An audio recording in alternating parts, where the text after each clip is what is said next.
नमस्कार मंडळी, मी संपदा सावंत बित्तम बातमीमध्ये आपले मनपूर्वक स्वागत करते। माघ महिना सुरू झाला की कोकणात गावोगावी भक्तीचा, नामस्मरणाचा अखंड जागर सुरू होतो। हरिनामाच्या गजरात संपूर्ण परिसर भक्तिमय होतो।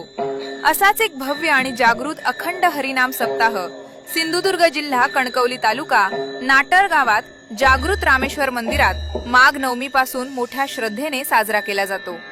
या ठिकाणी दरवर्षी हजारो भाविक दर्शनासाठी आणि हरिनामाच्या सेवेसाठी एकत्र येतात।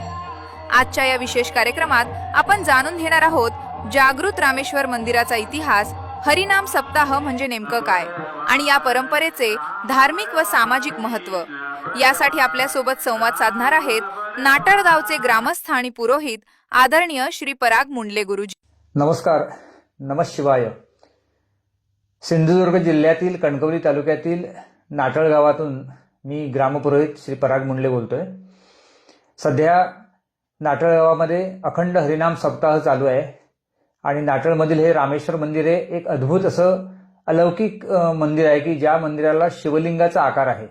पूर्णपणे मंदिर हे शिवपिंडीच्या आकारामध्ये बनवलेलं आहे आणि नाटळ गावातील सप्ताह जो आहे तो गेले कित्येक वर्ष चालू आहे। म्हणजे नाटळ गाव हा येथे जे जास्तीत जास्त लोक राहतात, सावंत पटेल लोक, यांच्या पूर्वजांनी हा नाटळगाव वसवलेला आहे आणि श्री रामेश्वराचं मंदिर सुद्धा त्यांनी स्थापन केलेलं आहे, त्यांनी बांधलेलं आहे आणि त्याला साधारणपणे एक 500-700 वर्षाची परंपरा आहे।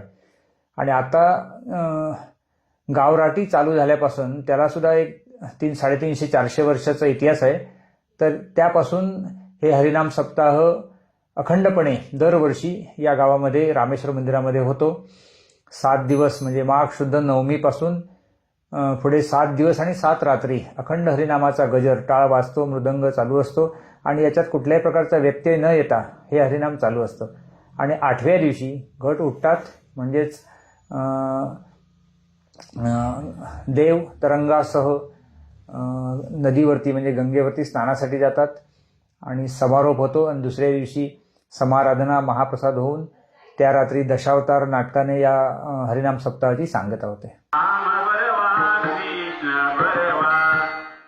आता ज्या लोकांना, ज्या शिवभक्तांना किंवा रामेश्वराच्या भक्तांना येथे येणं शक्य नाहीये, आपल्या धकाधकीच्या धावपळीच्या जीवनामध्ये सुट्ट्या मिळत नाही किंवा काही इतर त्यांचे प्रॉब्लेम्स असतील, तर ते भक्तगण, रामेश्वराचे भक्तगण तिथे बसून, जिथे आहे तिथे बसून नमः शिवाय या मंत्राचा जप करू शकतात।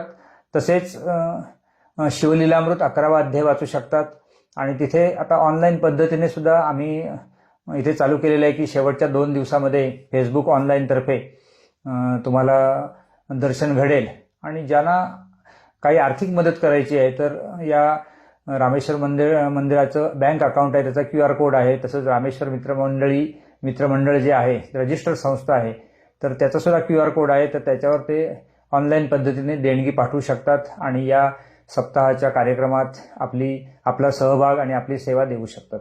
मंडळी, आज आपण नाटळ येथील जागृत रामेश्वर मंदिर आणि येथील अखंड हरिनाम सप्ताहाची भक्तिपूर्ण परंपरा याविषयी सविस्तर माहिती जाणून घेतली। इतक्या सुंदर आणि अभ्यासपूर्ण मार्गदर्शनासाठी श्री पराग मुंडले गुरुजींचे मनपूर्वक आभार। अशाच भक्ती, संस्कृती आणि कोकणातील परंपरांचा मागोवा घेणारे व्हिडिओ पाहण्यासाठी बित्तम बातमी YouTube चॅनलला लाईक करा, सबस्क्राईब करा आणि हा व्हिडिओ आपल्या मित्रांपर्यंत शेअर करा। मी संपदा सावंत आपल्याकडूनच निरोप घेते। हरिनामाच्या गजरात जीवन आनंदी आणि मंगलमय होवो। जय हरी विठ्ठल, जय रामेश्वर।